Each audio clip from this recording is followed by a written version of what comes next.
بسم الله الرحمن الرحيم عما يتساءلون بسم الله الرحمن الرحيم سورة النبأ. الله سبحانه وتعالى yatandika ejjuzo eno nga erimu okunnyonnyola abakuraishi mu budde obwo nga nabbi Muhammad sallallahu alaihi wasallama yakatumibwa ng'akyabannyonnyola obukulu bw'olunaku lw'enkomerero, obukulu bw'okukkiriza Allah subhanahu wa ta'ala omu n'okuva mu kusinza amasanamu amangi ge baali batadde ku Kaaba agaali gawerera ddala 306 nga z'ennaku eziri mu mwaka, ekitegeeza nga buli lunaku luyina katonda waalwo, nga waliwo essanamu eryali eddene eryali nga liyitibwa Hubal. Allah subhanahu wa ta'ala n'atuma nabbi Muhammad sallallahu alaihi wasallam ajja asomesa abasajja abo abayigirize okwawula Allah subhanahu wa ta'ala mu bwomu bwe n'obutamugattako bintu birala byonna nga bamusinza, n'okubannyonnyola nti enneeyisa gye baneeyisa mu bulamu bw'ensi eno yegenda okusinziirako ensasula yaabwe ku lunaku lw'enkomerero. Abalibeera bakutte amateeka ne beeyisa bulungi balifuna ejjana, oluvannyuma nga tumaze okuva mu kabbuli zaffe ne tugenda mu maaso ga Allah. Abali babeeyisizza mu nneeyisa embi balibeera nga bayingira omuliro, wal'iyaazu billah. Allah subhanahu wa ta'ala ku nsonga eno agamba ng'atandika essuula eno, amma yatasaaluun, kiki kye beebuuziganyako abakuraishi? Nsonga ki enkulu gye bakubaganyako ebirowoozo nga bajjeebuuza nga bamusiba mativu ku yo? ani nnabai alazim, ekwata ku mawulire amakulu ennyo agakwatagana n'okuzuukira ku lunaku lw'enkomerero oluvannyuma lw'okuva mu bulamu buno obw'ensi. Abamu bakkiriza ne bakkiriza nti Muhammad sallallahu alaihi wasallam akyasomesa ge mazima waliyo okuzuukira n'okusasulibwa okusinziira buli muntu bwe yajjanga akola ku bulamu bw'ensi. Abalala nga babuusabuusa, n'abandi okubeera nti bawakanyiza ddala nti kigenda kusoboka. Allah kyeyeebuuza nti kigambo ki kye beebuuzaganya, ne babeera nga bakikubaganyako ebirowoozo oluvannyuma lw'okubeera nga bakibategeezezza mu bulambulukufu bwakyo, ng'ate ensonga nnene nnyo. Allah subhanahu wa ta'ala tekimwinaamu lusozi lwonna okubeera nti asobola okuleeta olunaku lw'enkomerero, bo yadde nga balaba nti kiri wala nnyo mu magezi gaabwe.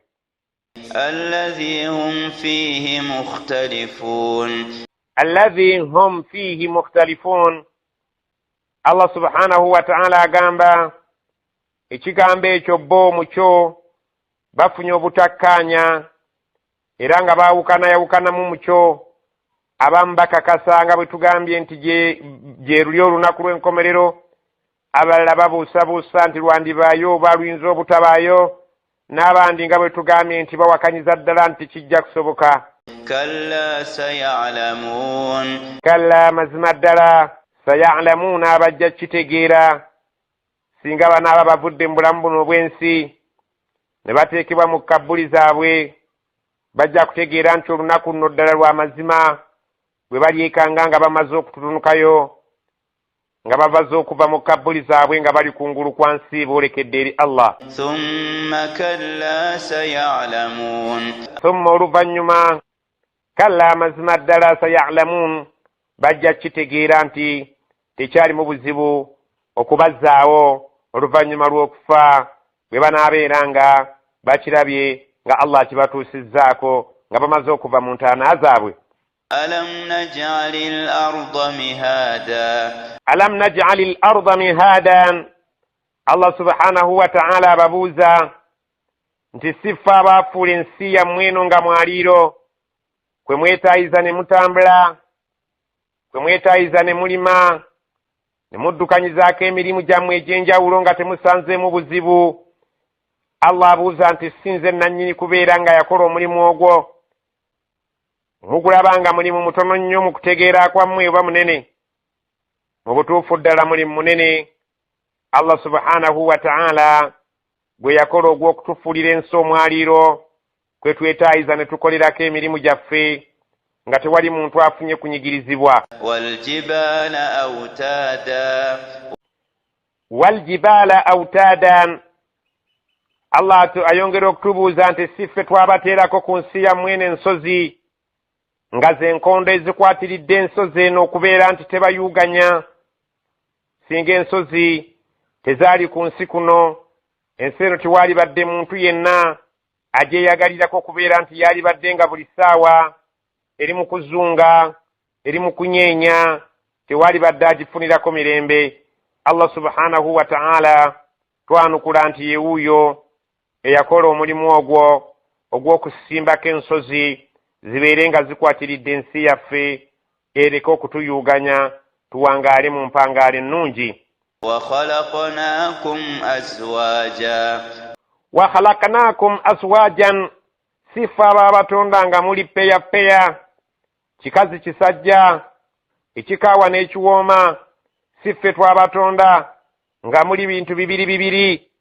Ekituufu ddala Allah subhanahu wa ta'ala ye yatutonda nga tuli ekikazi n'ekisajja, nga buli bintu abikola mu ngeri ya bibiri mu ntonda ye Allah subhanahu wa ta'ala. waja'alna nawmakum subata, waja'alna nawmakum, siffe twakola otulo twammwe subatan, nga bwe buwummuliro bwammwe.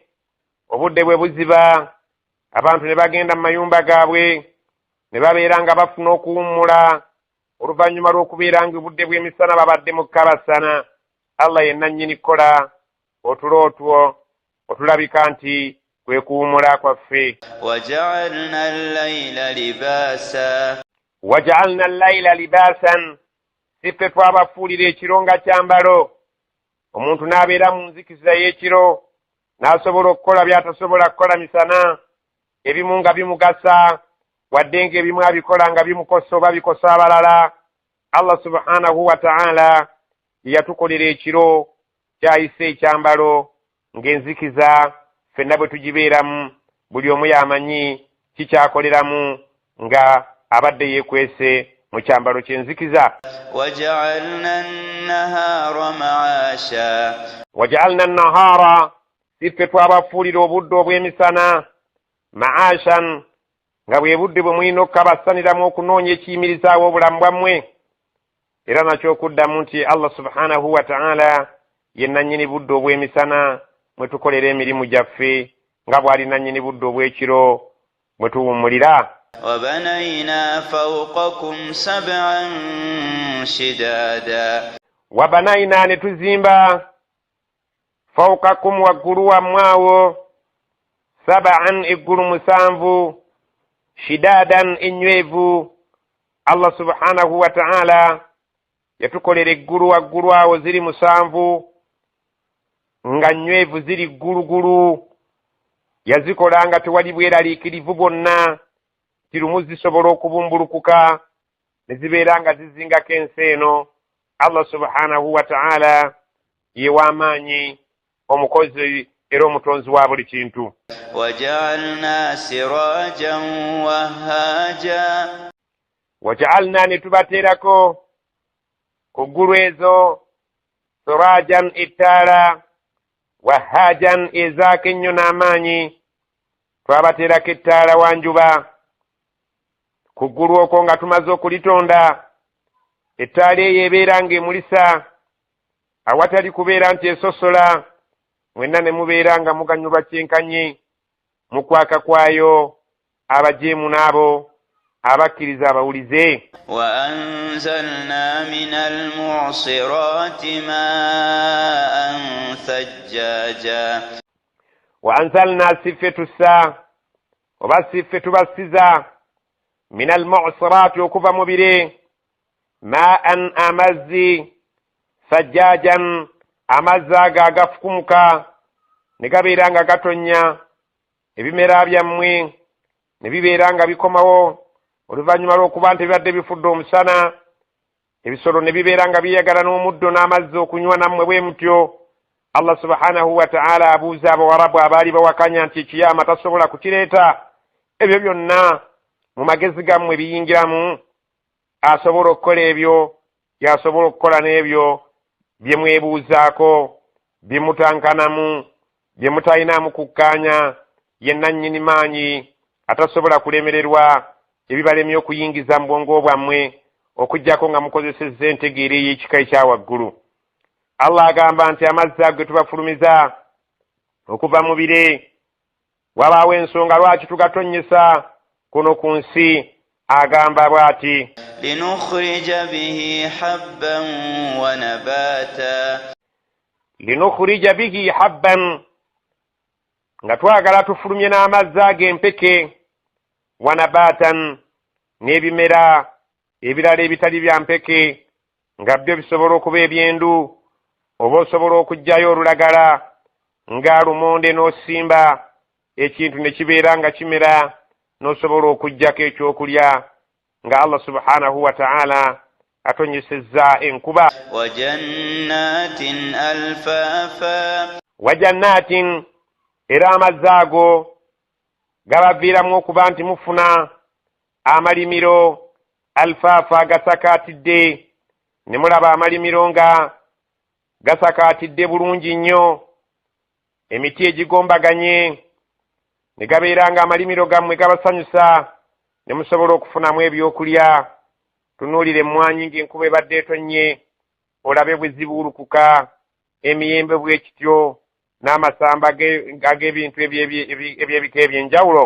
Allah subhanahu wa ta'ala atutegeeza nti oluvannyuma lw'okuwulira ebyo byonna ne tubikkiriza nti yabikola, awatali kuyingizaamu magezi gaffe wadde kuteesa kwaffe, akaatiriza ensonga ey'olunaku lw'ekiyaamu olwo abantu lwe babuusabuusaamu ng'abagamba nti inna yawma alfasli kana miqata, inna yawma alfasli, mazima olunaku Allah lwagenda okwawula wakati w'abalungi n'ababi, kaana lwali okuva edda miqata, nga luliko obukati obugere, oba nga luyina essaawa engere, bw'eriba ng'etuuse tewalibeerawo kukeerewa, tewalibeera kwongerayo. Allah subhanahu wa ta'ala agambye nti olunaku olwo lulina obudde bwalwo olwabugererwa, nga bwe luliba luzze ng'essaawa yaalwo etuuse. Allah subhanahu wa ta'ala agenda kubeera ng'ateeka mu nkola ekyo kyaba asazeewo okubeerawo ku lunaku olwo. yawma yunfakhu fi ssuri fatatuna afwaja, yawma, olunaku olwo bwe luliba lutuuse, yunfaku fi ssuri, eŋŋombe egenda kufuuyibwamu. Tukimanyi bulungi nti malayika Israfil yakwasibwa omulimu ogw'okufuuwa mu ŋŋombe egenda okubeera ng'ezikiriza ensi eno. Abantu bonna n'ebiriko bwe birimala okuzikirira, wayitewo ebbanga Allah lyali bayagadde, ate oluvannyuma agifuuwa omulundi ogwokubiri, ebintu byonna bibeere nga bizuukira bigende mu maaso ga Allah. Awo nno eribeera essaawa ey'okubeera nga Allah agenda okutusasula abaakolera obulamu bw'ensi eno bwokka, balibeera mu biwoobe, abeetegekera olunaku lwa akhira, ne babeera nga bakoze Allah by'ayagala, balibeera mu ssanyu. Allah agamba fatatuna afwajan, eŋŋombe bw'erimala okubeera ng'ekommonteddwa, Israfil agifuuye, eyo egenda okuzuukiza ebitonde, mugenda kujja mu maaso ga Allah nga mujja bibinja na bibinja. Allah subhanahu wa ta'ala abalamule. wa futihati samaa'u fakanat abwaba, wa futihati samaa'u, zigenda kuggulibwawo eggulu, fakanat abwaban, zigende zifuuke emiryango egiyitibwamu bamalayika, babeere nga bakka ku nsi eribeerawo olunaku olwo. Allah gy'alibeera amaze okutereeza obulungi kwagenda okukolera omulimu gwe ogw'okubala ebitonde bye, bamalayika bagenda kubeera nga bakka nga bayita mu miryango gy'eggulu nga gigguddwa. Allah subhanahu wa ta'ala abaleete babeerewo ng'abantu balamulwa, n'oluvannyuma ate nabo abalamule mu bwenkanya, buli bantu abasasule nga Allah subhanahu wa ta'ala bw'ali balabye. وسيرت الجبال فكانت سرابا وسيرت الجبال zigenda kusaanyizibwawo ensozi ze mulaba ez'eŋŋumu. Abantu b'e Makka bakimanyi bulungi nti ensozi z'ewaabwe nsozi za njazi, mayinja meereere, amagumu ggulugulu ag'amaanyi. Allah agamba nti ensozi ezo zonna ze mulaba mu Makka ng'ez'amaanyi. Allah agamba ekiyama bwe kiriba kituuse zigenda kusaanyizibwawo nga bwe yagamba mu aya endala, zibeere nga zitambula nga bw'olaba olufuufu mu bbanga olufuumuuka. inna jahannama kanat mirsada. Inna jahannama, mazima omuliro jahannama, kanat gwali okuva edda n'edda bukya Allah agukuma, mirsadan nga guli bulindaala gwesunga okwaniriza abo abajeemu Allah subhanahu wa ta'ala nga bwe yagusuubiza. Guli eyo mu kwesunga, guli eyo nga gulindiridde, guli tayali okubeera nga gwaniriza buli kika kya muntu yenna omujeemu. littaghina maaba. Littaghina, eri abaabula kuno ku nsi ne basukka ne we bandikomye, maaba bwe bugenda okubeera obuddo bwabwe obw'omuliro jahannama. labithina fiha ahqaba. Labithina fiha ahqaban, bagenda kumalayo mu jahannama eyo ebyeya n'ebyeya by'emyaka oba emyaka enkumuliitu. Allah subhanahu wa ta'ala ng'akyababonereza emyaka egitaliiko kkomo, nga bali eyo babonerezebwa okusinziira ku nneeyisa yaabwe nga bwe beeyisa ku bulamu bw'ensi ne bajeemera amateeka ga Allah subhanahu wa ta'ala. la yadhuquna fiha bardan wala sharaba. La yadhuquna fiha bardan, tebagenda kukomba nga bali mu bulamu obwo obw'omuliro nga Allah abayingizizzaayo, tebagenda kukomberayo mu muliro ogwo jahannama bardan, ekyokunywa kyonna ekirabika nti kiribeera ekinnyogovu tebagenda kubeera nga bakiisa mu kamwa kaabwe.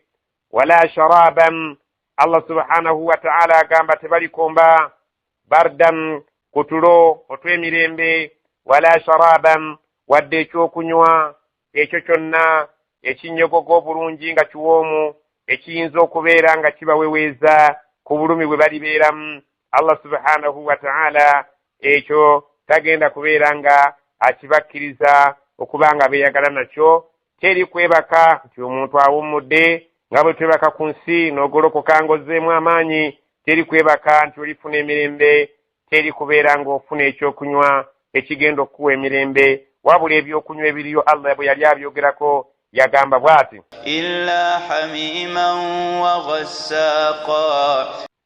illa okuggyako ekirinywebwa.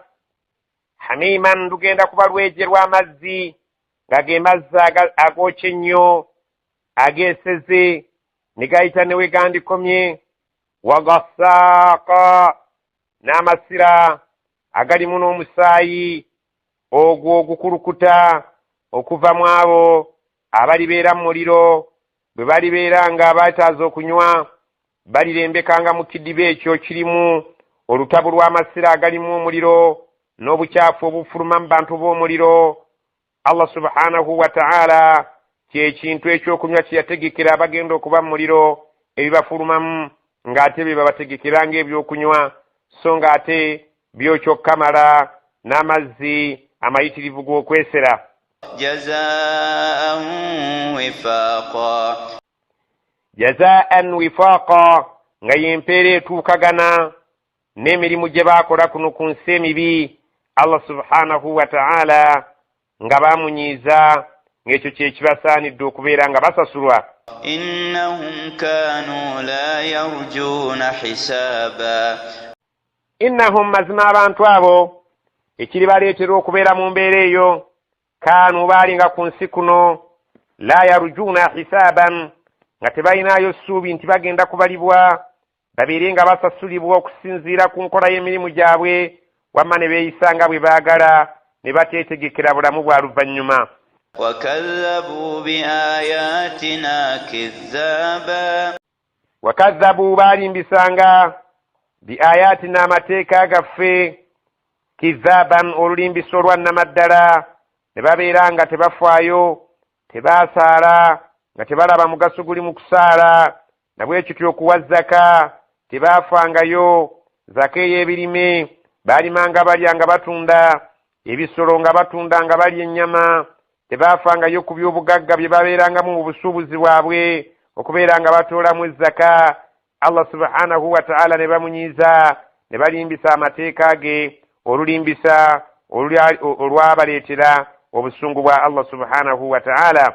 wa kulla shay'in ahsaynahu kitaba wa kulla shay'in ng'ate buli kintu kyonna kye baakola ahsaynahu kitaban twakimala okukibawandiikako mu kitabo kyaffe bamalayika mwe bawandiika emirimu emirungi abawandiisi b'emirungi era n'abawandiika emirimu emibi abawandiisi b'ebibi baamala dda okubeera nga bawandiika akawunvu n'akagga mu bitabo byabwe. Allah subhanahu wa ta'ala bw'atyo bw'agamba nti buli kye baakola kyonna Allah yamala dda okubeera nga akiwandiika mu kitabo ky'emirimu gy'abaddu nga buli omu ku lunaku lw'enkomerero agenda kukwasibwa ekitabo kye era atunuulira enkola y'emirimu gye.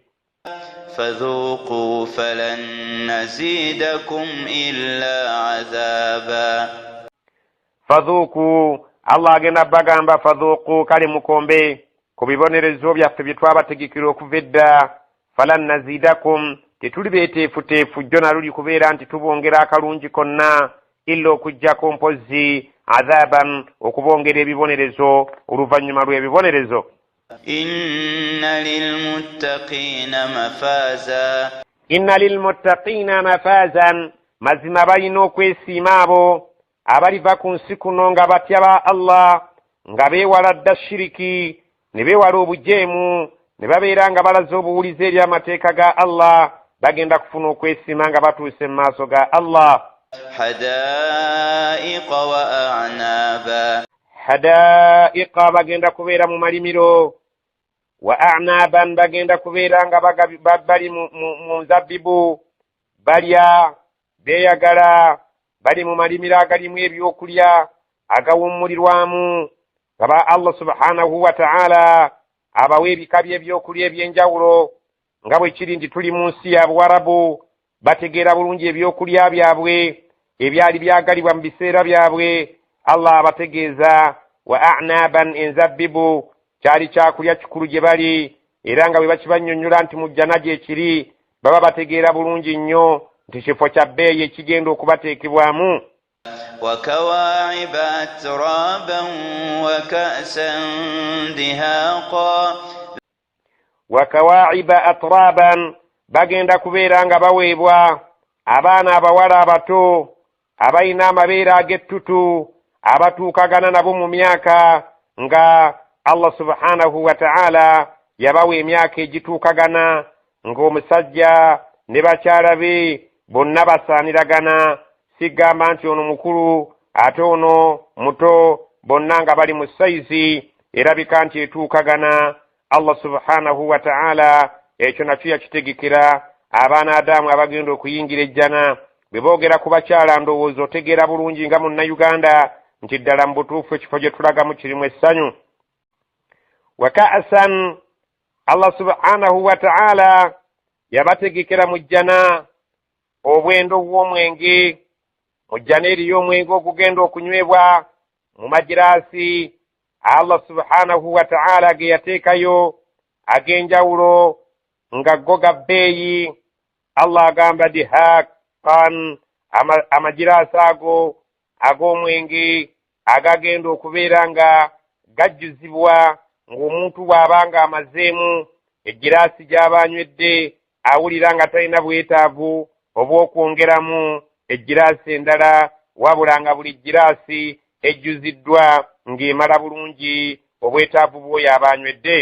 لا يسمعون فيها لغوا ولا كذابا لا يسمعون فيها لغوا tebagenda kufuna mujja n'omu kuwulira oluyoogaano yadde nga bali babanywedde omwenge si gwe mwenge ogufaanagana nga guno ogw'oku dduniya.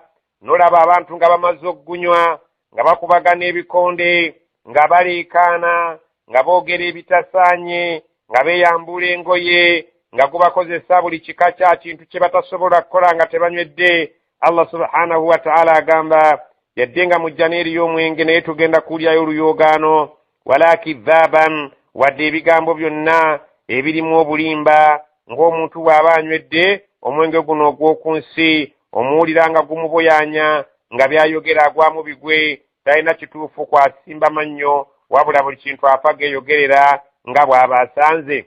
Jazaa'an min rabbika 'ataa'an hisaaba. Jazaa'an min rabbika, eyo eriba empeera egenda okuva eri Allah subhanahu wa ta'ala omulezi wo, 'ataa'an hisaaban, nga empeera ebaweereddwa olw'okubalibwa kwabwe kwe bali bamaze okuyita obulungi, ng'emirimu gyabwe emirungi gye gisinze obuzito ku mirimu egyo gye baakola emibi. Allah y'empeera kyekirabo kyagenda okubasasula ekyejjana olw'empeera efuniddwa mu kubalibwa kw'emirimu gyabwe egirabika nti gibadde mirungi, Mukama waabwe ng'asanyuse.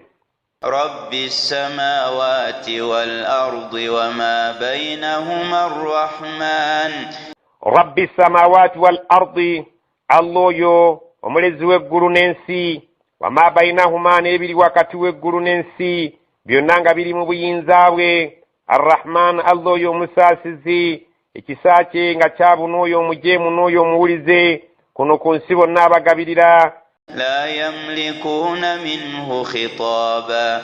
La yamlikuuna minhu khitaaban, abantu abatali bakkiriza ku lunaku lw'enkomerero tebagenda kufuna kuva gy'ali mukisa gulabika nti boogeraganyako naye. Allah subhanahu wa ta'ala tagenda kubawa mukisa ogwogera naye. Allah subhanahu wa ta'ala tebajja kubeera nga boogera naye ng'abakkiriza bwe bagenda okufuna omukisa ogwo. Yawma yaqumu ar-ruuhu wal malaa'ikatu saffan la yatakallamuun. Yawma yaqumu ar-ruuh, jukira olunaku olwo nti malayika Jibuliiru agenda kuyimirira. Wal malaa'ikatu saffan, n'ezimalayika zonna ezisigaddewo babeere nga bayimiridde mu nnyiriri nga bwe batunnyonnyola obulungi ti bamalayika ab'eggulu erisooka bagenda kukka batwebulungulule nga bayisimbye mu nnyiriri ng'ezibeera ku Kaaba ziba za mwetooloolo nga bwe tubeera ku Kaaba. Ennyiriri zigenda kubeera ng'eza Kaaba zibeera za saako. Allah subhanahu wa ta'ala atutegeeza ti bamalayika ab'eggulu erisooka bwe bali bamaze otwetooloola, ab'eggulu eryokubiri basimbe emabega waabwe, bwe kityo mpaka ku ggulu musanvu, bonna nga Allah subhanahu wa ta'ala atutegeeza basimbye ennyiriri ezitwetoolodde, batwebunguludde. Allah subhanahu wa ta'ala atutegeeza nga ne Jibuliiru mwali ne bamalayika bonna nga bali mu nnyiriri. La yatakallamuuna illa man adhina lahu ar-Rahmanu wa qaala sawaaba.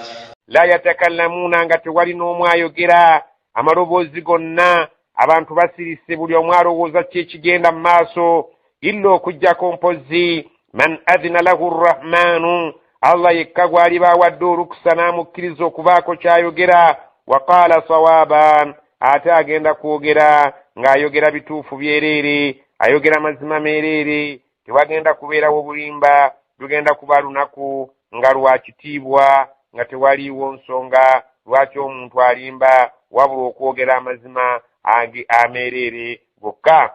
Dhalika al-yawmu al-haqq.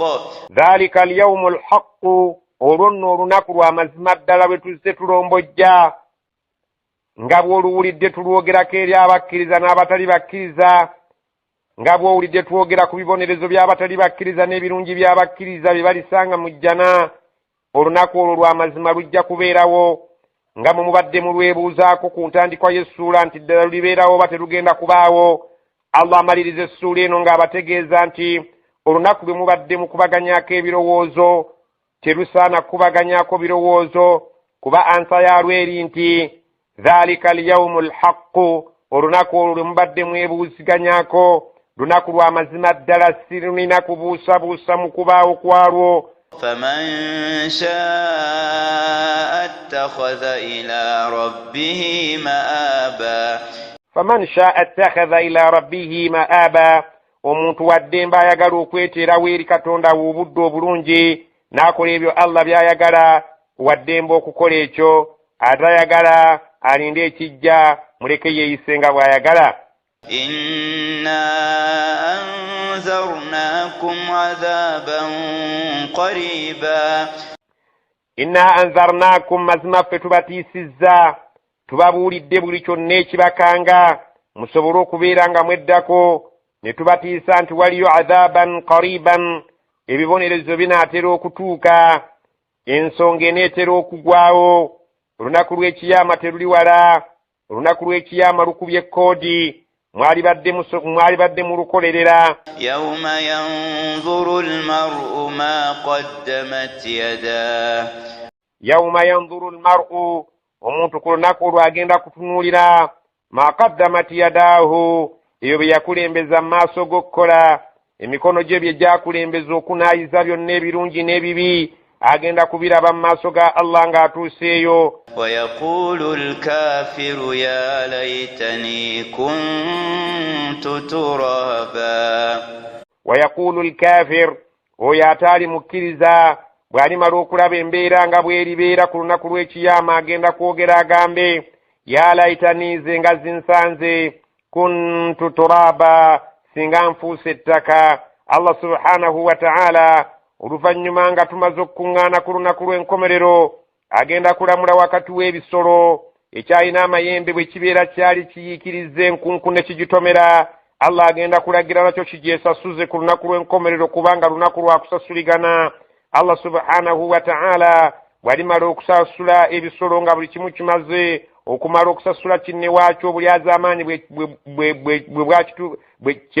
obulyazaamaanyi obwakituusibwako Allah subhanahu wa ta'ala agenda kubifuula ettaka bibeere nga byo bisaanawo nga embeera yaabyo oluvannyuma lw'okusasuligana. Omuntu atakkiriza alyegomba tisinga nange mbadde ng'ebisolo ne bannamula mu ngeri y'ebisolo n'enfuuka ettaka nesibeera muntu kugenda kubeera nga njolekedde ebibonerezo ebyo bye Allah subhanahu wa ta'ala byayogeddeko ebirigenda okubeera eby'obulumi nga bw'abyogedde ebiri mu muliro ng'okunywa amazzi ag'olweje teri kubeera nti ofuna otulo owummule okubeera nti ogenda kubeera ng'onywesebwa ebyo ebiriba bifulumye mu bukyafu bwabo abalibeera bavudde mu muliro ebiriba bivuddemu abo abalibeera mu muliro. Allah subhanahu wa ta'ala byateekerateekera abantu abajeemu. Omuntu atakkiriza alyegomba tisinga nange nfuuse ettaka ne sigenda kwolekera bibonerezo Allah subhanahu wa ta'ala byateekerateekera abaddu b'abajeemu.